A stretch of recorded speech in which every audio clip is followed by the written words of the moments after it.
Hey, Taz, right off the bat, just talk about the way you performed out in South Dakota and your role coming off the bench, given the team immediate offensive pop. And I know Hugs likes to have that guy off the bench that can give him a spark. Your role there.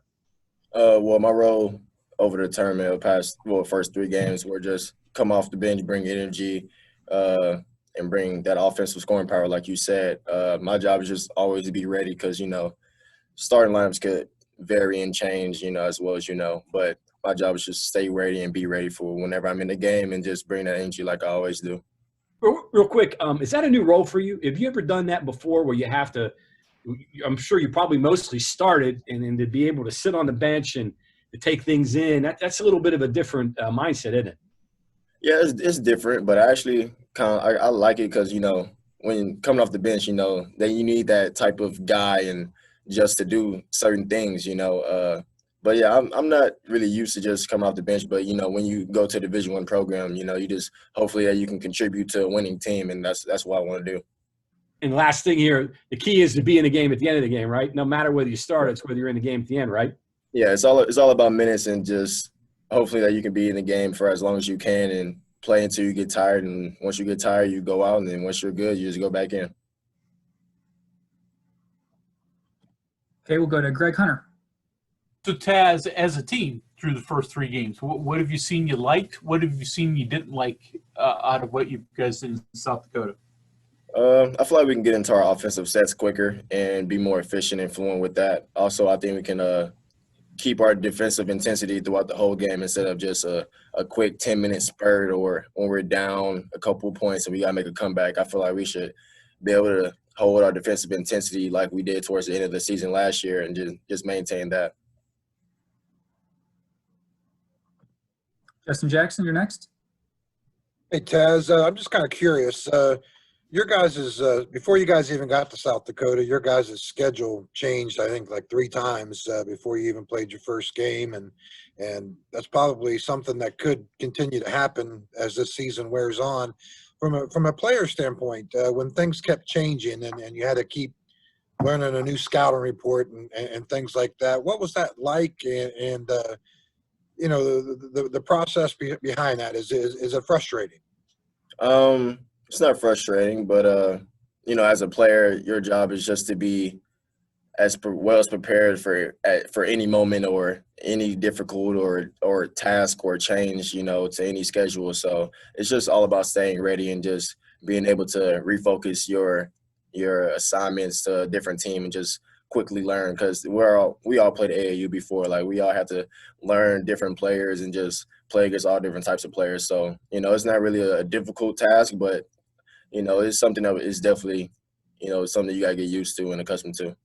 And then if I can follow up here real quick, obviously this Gonzaga game was kind of made on the fly. When you guys found out, does coach just kind of come in and say, hey, we're going to play Gonzaga next week? And just how did that all come about? And what was your guys' reaction when you heard you were going to play the number 1 team in the country? I think it was during the halftime of South Dakota State. It was a close game, all props to them. But he was kind of just like, I called ESPN this morning. I just told him that we're going to take that slot. He seen a little ticker on ESPN. So that's how he told us. And, we knew beforehand.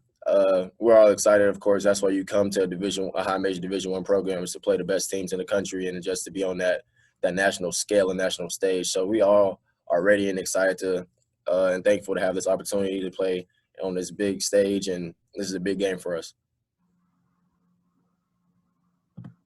Next is Charles Montgomery. Taz, going off of that preparation for Gonzaga, when you look at these guys, they can score and do many things that keeps them as the number 1 team in the country. So what do you guys have to prepare for when you go into this week in preparation to play them on Wednesday?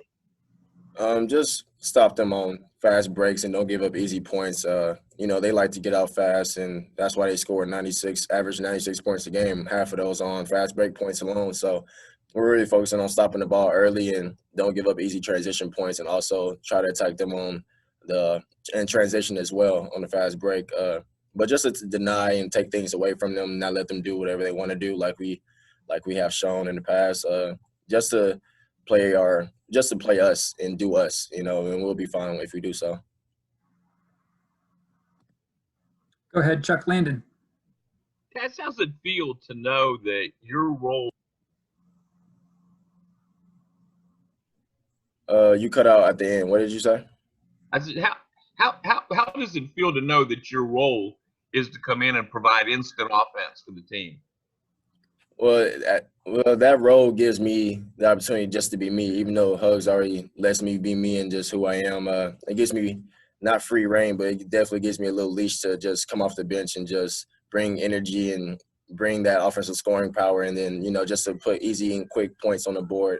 And especially it feels good as a player to be that guy, like almost like a Lou Williams type of guy, to come in and bring, scoring right off the bench. We'll go to Mike Kazaza. Go ahead, Mike. Hey, Taz, I wanted to follow up on something. Did Huggins tell you at halftime you were playing Gonzaga? Is that what you said?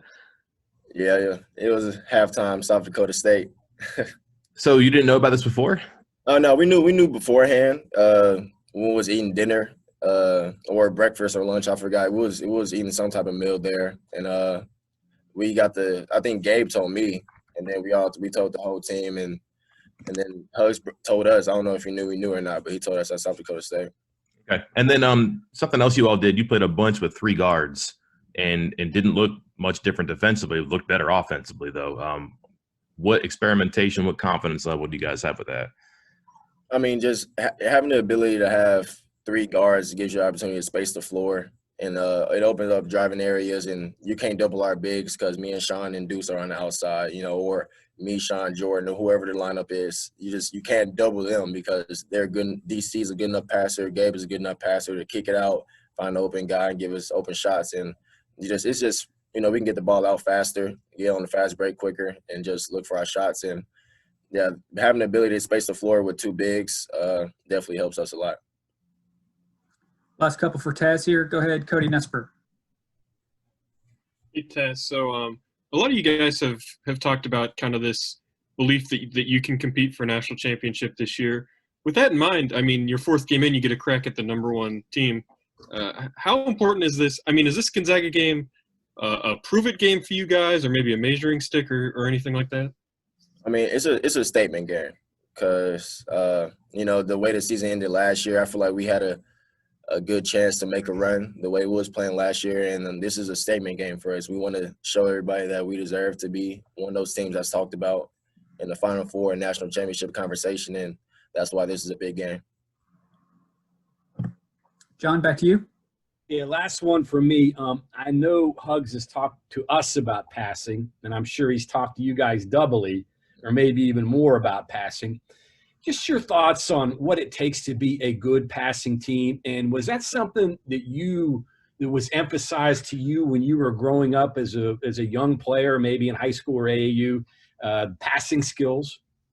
Yeah, high school. My high school coach, Coach Gary Nichols, for the first month of practice, we didn't put up not one shot. It was defensive work and passing the ball and a lot of running and conditioning. And so passing was instilled in me very early, even though I had quite a few turnovers that, I'm not proud about the last couple games or whatever. It's been instilled in me. Passing is very important. And it's a fixable thing for us. We just have to fake a pass, make the right reads, meet the ball when it's passed to you. That'll cut down on turnovers and just be strong with the ball. Do you think maybe the knowledge of the system or knowledge of the guys that you're playing with, is that helpful in knowing, instead of when you're passing it to an area not to where the guy's supposed to be, that type of thing? Yeah, Hugs always tells us don't pass it to where the guy's supposed to be, pass it to where he's at. Because you might know a player very well, but you never know what he's going to do at that moment. Like you might try to pass it to him and then he back cuts, and then now you just throw it to the sideline. So it's just having 2 hands on the ball while you make a pass, make smart reads, learn how to read the defense, and know how to make reads and counters and everything. Just reading the defense and just picking apart the defense. That's one thing we can do better.